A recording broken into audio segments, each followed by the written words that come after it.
The Conservative Party leadership contest is shaping up to be a tumultuous affair with significant tensions and strategic manoeuvring among MPs and party members, partly because the Conservative MPs in Westminster know full well the direction that the Conservative Party needs to go if it's going to survive. And the right-wing lobby, the vocal lobby, is extraordinarily powerful and has a very good base support among party members across the country. And there's this division. So the the efforts to try and find two candidates who can lead the Conservative Party back to the centre ground where it can possibly form a government again and can be a viable opposition is going to be a struggle, particularly because even those of the centre ground are veering to the right in order to grab electoral votes, like Tom Tugendhat. People like Suella Braverman, despite her popularity among the grassroots, something that we never end up hearing about, it's as if she's placed that line herself. Despite her popularity among the grassroots, faces significant challenges in her bid to replace Rishi Sunak as Conservative leader, and her struggle to secure the 10 necessary MP nominations underscores a deeper rift within the party. She's not succeeding at the moment. Her situation illustrates a broader conflict between the party's MPs and its members, and that's the point.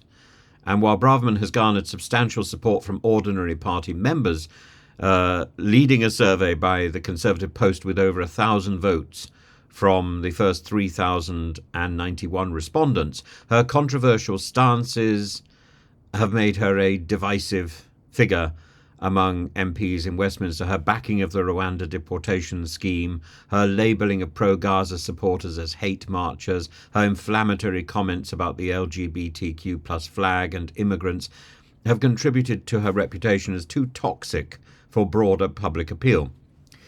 Claire Bullivant, a Braverman ally and editor of the Conservative Post, has emphasised the potential fallout from excluding Braverman from the ballot. She says there appears to be a Stop Suella campaign among MPs, and she's reported this in the Spectator. They must be afraid of her popularity with members and her ability to articulate their conservative values. This line, conservative values, is something which has been newly minted, but it's a very potent mint. Bullivant has warned the Conservative membership.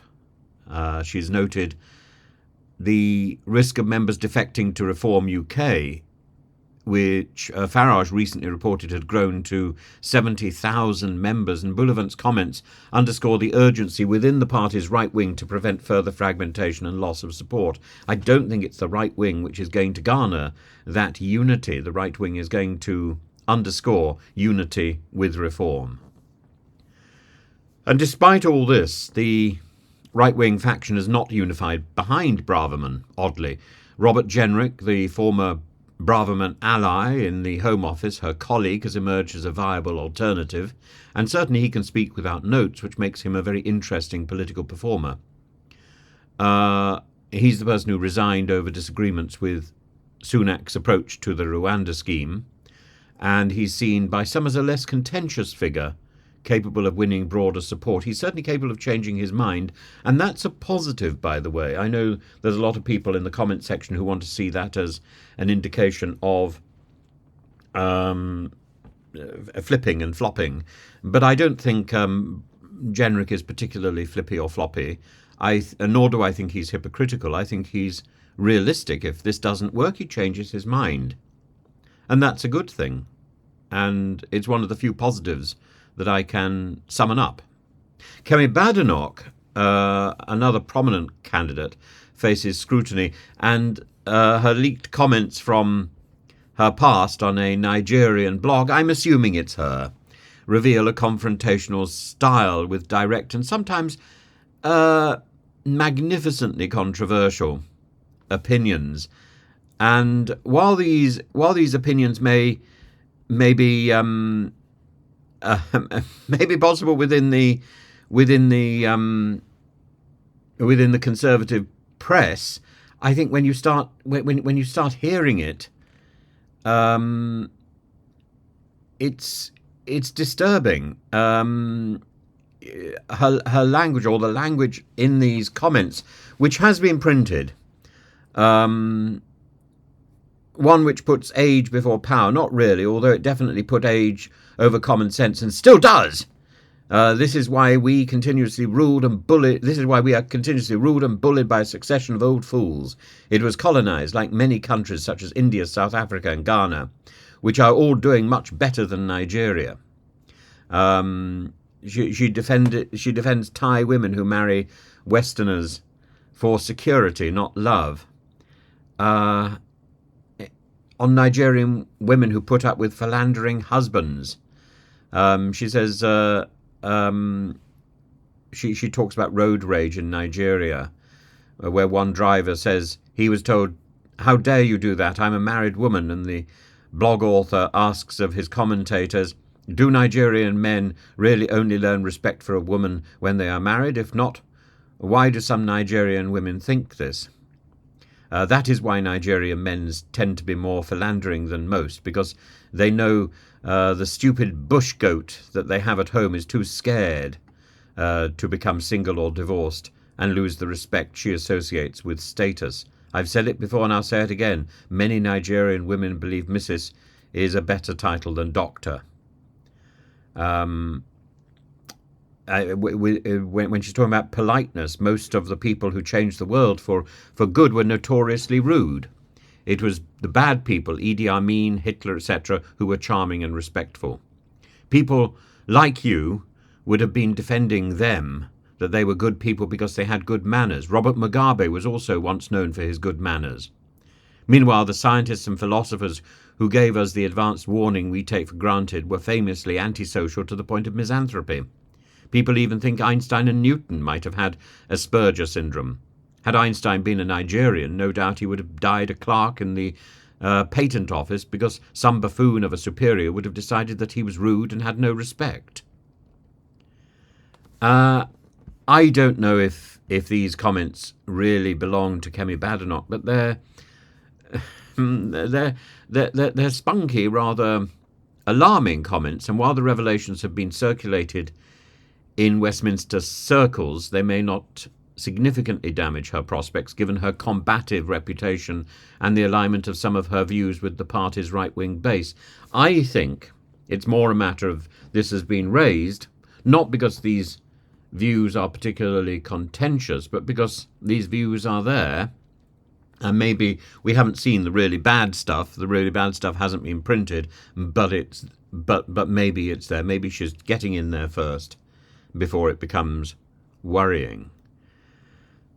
I don't know.